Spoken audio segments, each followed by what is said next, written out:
One of the important topic है, short questions में normally ये पूछते हैं वो लोग।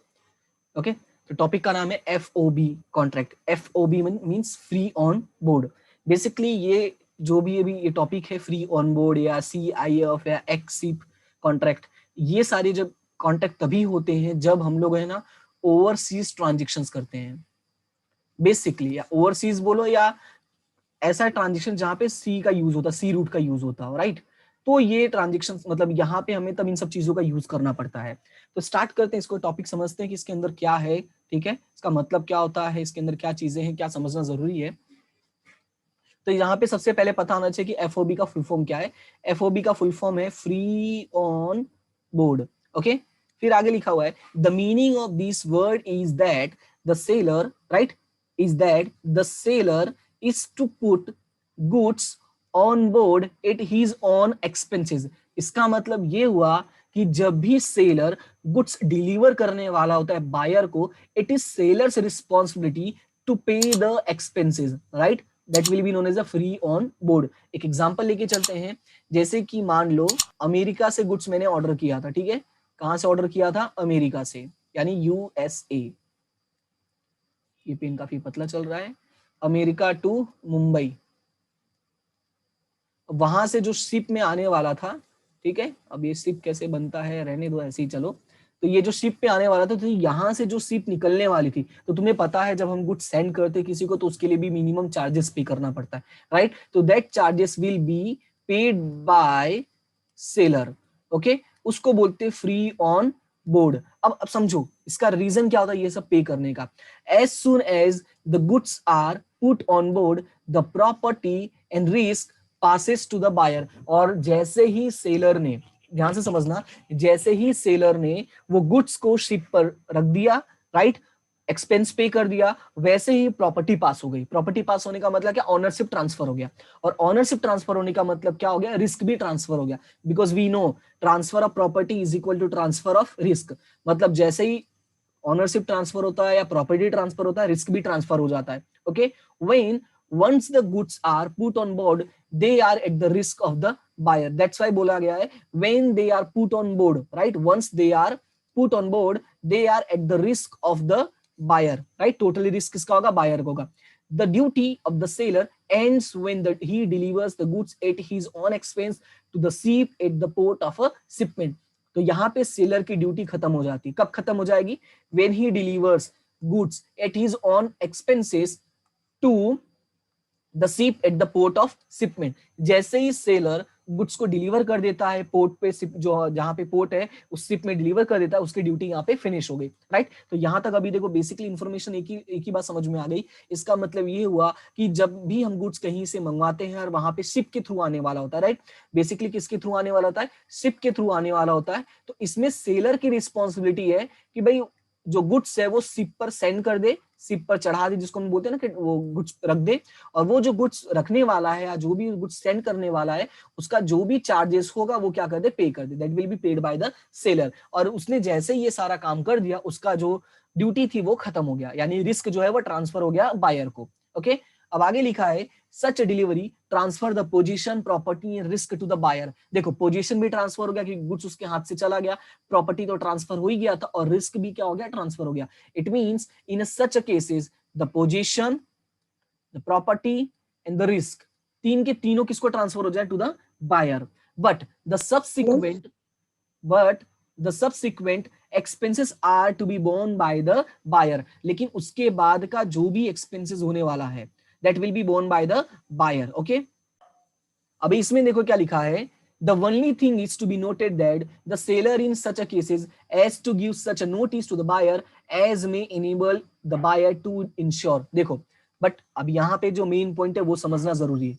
क्या है, the only thing that is to be noted that the seller in such a case to give such notice to the buyer। It means कि ये सेलर की रिस्पॉन्सिबिलिटी है, जबकि वो सामान को उस पे शिप पर रख देता है तो सेलर की रिस्पॉन्सिबिलिटी कि बायर को इन्फॉर्म करे। अब बायर को इन्फॉर्म क्यों करेगा, so that he may enable the buyer to insure, it means कि जब बायर को पता चलेगा तो वो गुड्स का इंश्योरेंस करवा लेगा, क्योंकि तुम्हें पता है कि अगर मान लो कुछ भी नेगेटिव सिचुएशन हो गया, क्रिएट हो गया, चलो हम बहुत पॉजिटिव इंसान है लेकिन फिर भी मान लो अगर कुछ प्रॉब्लम हो गई, कुछ गड़बड़ हो गया, तो लाखों का सामान मंगवा रहा है वो पूरा खराब हो गया, लॉस हो जाएगा, तो बायर एटलीस्ट अपना इंश्योरेंस तो करवा ले, राइट? तो it is his duty to inform to the buyer that he has done his work, right?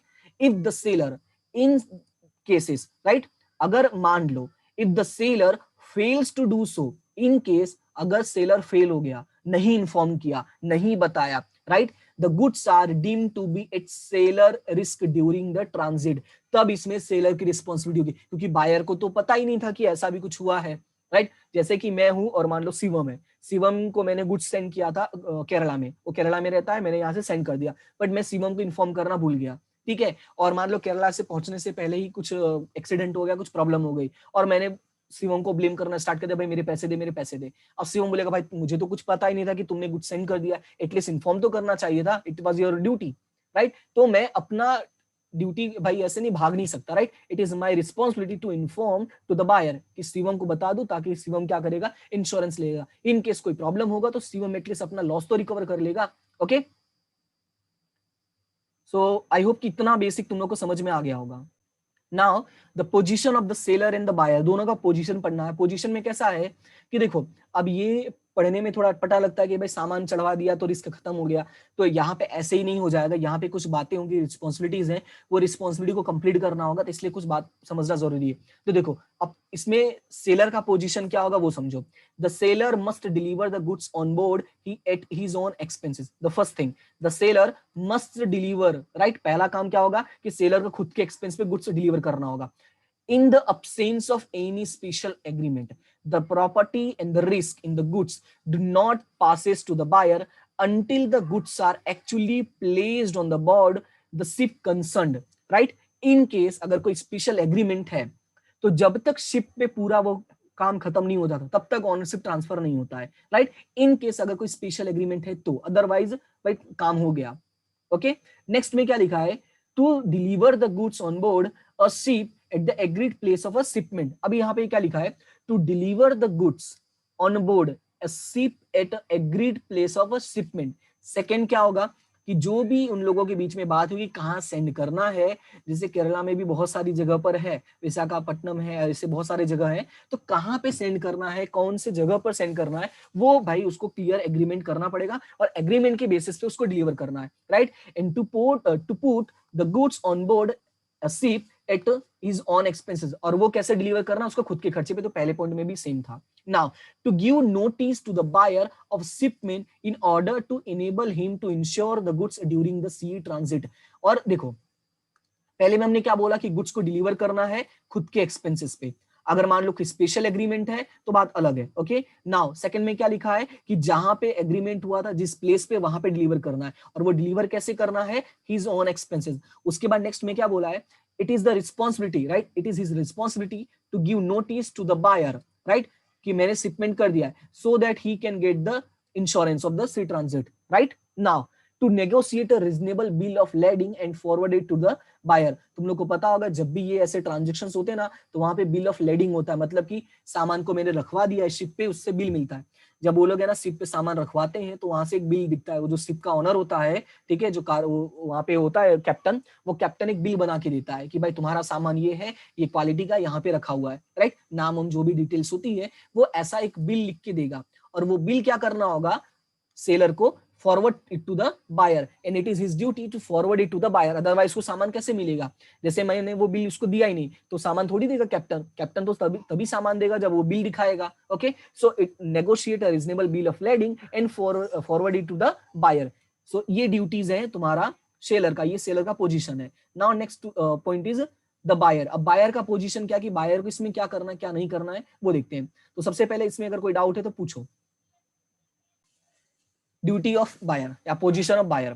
The buyer must name the ship to which goods are to be delivered, or he must authorize the seller to select the ship. अब यहां पे देखो क्या लिखा है, the buyer must name the ship, first ये लिखा है कि इन केस बायर चाहता है कि मैं खुद बताऊं कौन से शिप से सेंड करवाना है, जैसे बहुत सारे शिप्स आते हैं ना, ट्रांजेक्शन तो बहुत सारे शिप के थ्रू होता है, तो ये पहला काम ये है कि वो चाहे तो खुद नाम बता सकता है कि मान लो सम्राट जहाज से सेंड करना है, ठीक है, एक शिप है जिसका नाम है सम्राट, भाई तुम सम्राट के थ्रू सेंड कर देना, ऐसा उसने नाम बता दिया तो बात खत्म। Otherwise he must authorize the buyer, sorry seller, to select the ship, otherwise वो सेलर को बोल देगा तुम्हें जो अच्छा लगे या तुम्हारे अकॉर्डिंग जो सबसे बेस्ट हो उसके थ्रू सेंड करवा दो, ओके। लेकिन आगे लिखा है if how ever the seller is prevented from putting the goods on board the ship by the failure of the buyer to name a ship, the seller can sue for the damages for non-acceptance and net the price. In case, यहां पे समझो, however the seller is prevented, in case seller को रोक के रखा है तुमने by putting from putting the goods, तुमने बोला था कि रुक जाओ मैं बताऊंगा, रुक जाओ मैं बताऊंगा, तुमने अभी तक बताया ही नहीं, एक महीना बीत गया, तुम कांटेक्ट ही नहीं की, सामान खराब हो गया, तो लॉस किसका हुआ? सेलर का हुआ, क्योंकि तुम बोलोगे तो मैंने तो बोला ही नहीं था सेंड करने के लिए, लेकिन जब तुमने बोला था कि मैं बोलूंगा तब सामान भेजना, कौन से शिप से भेजना है वो मैं तुम्हें इन्फॉर्म करूंगा, right? You have prevented the seller from putting the goods right on board, right? So by the failure of the buyer to a name ship, तुमने नाम नहीं बताया, सो ऐसे केसेस में the seller can sue for damages for non acceptance, so in cases में जो seller है वो तुम्हारे ऊपर केस कर देगा और जो भी प्राइस है वो तुमसे क्लेम करेगा, राइट? अब उसके बाद सेकंड पॉइंट है the goods are at buyer risk subsequent to the goods being put on board, जैसे ही यहां पे समझो the goods are at buyer risk, buyer के रिस्क पे कब होगा? Subsequent to the goods being put on board, जैसे ही सामान को उन लोगों ने बोर्ड करवा दिया, बोर्ड पर रखवा दिया, शिप पर रखवा दिया, वैसे ही उसके जस्ट बाद जो रिस्क है वो ट्रांसफर हो जाएगा बायर की ओर, and he is therefore responsible for the freight and subsequent charges including insurance. Now it is buyer responsibility for the further expenses, मान लो फ्रेट पे करना है, subsequent charges पे करना है, वहां पे पहुंचने के बाद कुछ एक्स्ट्रा चार्जेस पे करना है, इंश्योरेंस करवाना है, वो सारे के सारे इंश्योरेंस किसको करवाने पड़ेंगे? बायर को, क्लियर है? उसके बाद नेक्स्ट है if the goods are not up to the contract quality, now see here, if the goods are, जो goods मैंने भेजा है अगर वो contract quality के according नहीं है, the buyer has the right to reject the goods provided he had no reasonable opportunity for the examination of the goods until arrival at the port of delivery. देखो reason क्या है, जब ऐसे दूर दराज वाले होते हैं ना, जब ऐसे दूर वाले ट्रांजेक्शन होते हैं, जैसे मैंने कहा कि एक जन केरला में है, एक जन मुंबई में है, मान लो सामान उसने देखा नहीं था, बस बातें हुई थी, भरोसा करके उसने ऑर्डर दे दिया था, राइट? अब ऑर्डर देने के बाद जब उसने गुड्स बोर्ड कर दिया, सामान भिजवा दिया, जब बायर ने चेक किया तो भाई क्वालिटी के अकॉर्डिंग था ही नहीं, it was not up to the quality, right? It means अब बायर क्या करेगा? वो गुड्स को रिजेक्ट कर देगा। क्यों रिजेक्ट कर देगा? क्योंकि ऐसा भाई रीजन है कि उसने तो चेक किया ही नहीं था, बिकॉज कोई रीजनेबल अपॉर्चुनिटी थी ही नहीं, तो ऐसे केसेस में he can reject the goods. Okay, clear है? तो ये है बायर का पोजीशन। अभी देखो एक्सिप कॉन्ट्रैक्ट, अभी देखो एक्सिप कॉन्ट्रैक्ट का मतलब क्या होता है? The seller has to deliver, अब इसका पहले मतलब समझो, उसके बाद हम लोग इसका अंदर का डिटेल देखेंगे। इसमें क्या लिखा है? The seller has to deliver the goods to the buyer at the port of destination, यानी कि सेलर को जहां पे डेस्टिनेशन है, जहां पे बात की गई तो वहां पे डिलीवर करना पड़ता है। In such a contract the property in the goods does not pass until actual delivery. देखो कुछ केसेस ऐसे होंगे जहां पर गुड जब तक डिलीवर नहीं हो जाता है, मतलब जैसे कि मैंने एग्जांपल दिया कि मैं मुंबई में हूं, ठीक है, और एक बंदा है केरला में, तो जब तक मुंबई से केरला में नहीं पहुंच जाता शिप, तब तक गुड्स का जो ऑनरशिप है वो मेरे पास ही रहेगा, रिस्क भी मेरे पास रहेगा, right? It means the goods are at seller's risk during the voyage. देखो हम लोगों ने जो पहला पॉइंट पढ़ा था फ्री ऑन बोर्ड, ओके, जो हमारा पहला पॉइंट था फ्री ऑन बोर्ड, उसमें क्या लिखा हुआ था? जैसे ही गुड्स जो है वो शिप पर रख दिया, ठीक है, जैसे ही एक मिनट, जैसे ही गुड्स को उसने क्या किया? शिप पर रख दिया, जो रिस्क है वो क्या हुआ? बायर का हो गया, ठीक है, रिस्क किसका हो जाएगा? बायर का। लेकिन वॉयज में क्या बोला? ये जो एक्सिप कॉन्ट्रैक्ट है इसमें क्या बोला है कि गुड्स जब तक, ठीक है, ये जो गुड्स है जब तक बायर रिसीव ना करे, ओके, तब तक रिस्क किसका होगा? सेलर का। ओके, क्लियर है इतना पॉइंट? ओके, अभी यहां पे देखो बुक में हम लोग के क्या लिखा है, ये जो डेफिनेशन दिया हुआ है ना, ये थोड़ा मैंने एक्स्ट्रा लिख दिया, बाकी तुम्हारी बुक में सिर्फ इतना ही दिया है, तो वो याद रखोगे, थोड़ा अच्छा समझ में आएगा। अब इसमें देखो क्या लिखा है, in case of an ex ship contract the seller has the following duty. अब इसमें कैसा है भाई, सेलर का ही पूरा रिस्क है, क्योंकि गुड्स की ऑनरशिप ट्रांसफर नहीं होगी जब तक गुड्स पहुंच ना जाए, तो दैट्स वाई इसमें सेलर को ही थोड़ा ज्यादा ध्यान रखना पड़ेगा। क्या है, to cause delivery to be made to the buyer from a ship which has arrived at the port of the delivery he and has reached a place therein which is usual for the delivery of the goods of the kind in a question। अब देखो इसमें क्या लिखा है, to cause delivery to be made to the buyer from a ship which has arrived at the port of delivery। मतलब क्या बोला है, जो डिलीवरी है वो कंफर्मेशन करने के लिए, पहुंचने के लिए पूरा कंफर्म माना जाएगा कि कब पहुंचा, and reached place there in which is usual for the delivery, यानी यूजुअली जहां पर जाना चाहिए, जहां पर पहुंचना चाहिए, वहां तक जाने के बाद ही डिलीवर माना होगा, ऐसा माना जाता है। तो ये बातें जो होंगी वो कॉन्ट्रैक्ट के बेस पर हो, इन अ क्वेश्चन का मतलब कॉन्ट्रैक्ट के बेसिस पर होगा। ओके, फिर आगे लिखा है टू पे द फ्रेट और otherwise to release the ship owner's lien. देखो अब इसमें लिखा है टू पे द फ्रेट, उसको फ्रेट पे करना पड़ेगा, और otherwise to release the ship's owner's lien, pay करेगा तभी जो शिप का ऑनरशिप का वो लीन होगा वो खत्म, अगर उसने पे नहीं किया तो शिप जो है ना, जो शिप का ऑनर है ना, वो गुड्स को छोड़ेगा नहीं। Okay, to furnish the buyer with an effectual direction to the ship to deliver, और उसकी रिस्पॉन्सिबिलिटी के बायर को एग्जैक्टली बताए कि कौन से शिप से सामान आने वाला है और कहां जाने वाला है। Since the goods are at seller's risk during the voyage, there is a no obligation on the part of the seller to insure the goods on behalf of the buyer. Okay, ठीक है, तो यहाँ पे किसके risk में है, seller के risk में है। तो सेलर जो भी काम करेगा अपने लिए करेगा, बायर के लिए कुछ भी नहीं करेगा। अगर वो इंश्योरेंस भी करवाता है ना, अगर मान लो उसने इंश्योरेंस भी करवाया, तो वो गुड्स किसके लिए इंश्योरेंस करवाएगा, अपने लिए, ठीक है, सेलर खुद के लिए करवाएगा। ओके, बायर के लिए नहीं करवाया। देखो यहाँ पे लिखा है ना, no obligation on the part of the seller to insure the goods on behalf of the buyer, वो बायर के लिए कोई काम नहीं करेगा, गुड्स खुद के लिए इंश्योर करवाएगा, क्योंकि रिस्क अभी तक उसके हाथ में है, जब तक पहुंच नहीं जाएगा तब तक रिस्क उसका है। सो वो अपने सेफ्टी के लिए रिस्क करवा सकता है, बायर के लिए कुछ करवाने की जरूरत नहीं है। क्लियर है इतना? तो ये था तुम लोग का एक्स शिप कॉन्ट्रैक्ट। अभी इसमें अगर कोई डाउट है तो बोलो। जो फर्स्ट पॉइंट है ना, उसमें देखो क्या लिखा है, to deliver the goods to the buyer at the port of destination, यानी जहां पे गुड्स सेंड करना है, जो डेस्टिनेशन है वहां पे देखो उसको सेलर की रिस्पॉन्सिबिलिटी है कि गुड्स को सेंड करे, राइट। मतलब ये है, सेंड करने का मतलब क्या है कि भाई क्लियरली फिजिकली तौर से गुड्स अवेलेबल हो उसको। मतलब ये है, जो गुड्स सेंड करने वाला है ना, वो फिजिकली तौर से गुड्स जो है वो बायर को रिसीव कर ले, बायर को मिल जाए, जिस भी पोर्ट पर सेंड करने वाला है। ओके, तो ये उसकी रिस्पॉन्सिबिलिटी है कि वहां पे उसको इनेबल करवाए, इस तरह से गुड सेंड करे कि सामने वाला रिसीव कर ले। यही इसमें लिखा हुआ है, to cause delivery to be made to the buyer from a ship which has arrived at the port of delivery, जो पोर्ट पर पहुंच गया जहां डिलीवरी करने वाला है, and has reached place therein which is usual for the delivery, जो normally delivery के लिए कंडीशंस होते हैं वैसा गुड्स पहुंच गया है। ये पूरा होने के बाद ही तुम्हारा डिलीवरी माना जाएगा और गुड्स ट्रांसफर हो गया, ऐसा बोलेंगे। ओके, ठीक है, तो फिर मिलते हैं हम लोग कल की क्लास में। आज के लिए इतना ही। Okay, thank you so much and have a good day. And one thing, you can like the video if you understood each and everything.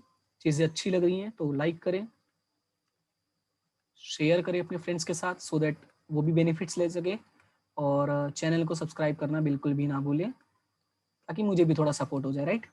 तो मिलते हैं हम अपने नेक्स्ट क्लास में। Thank you so much and have a good day.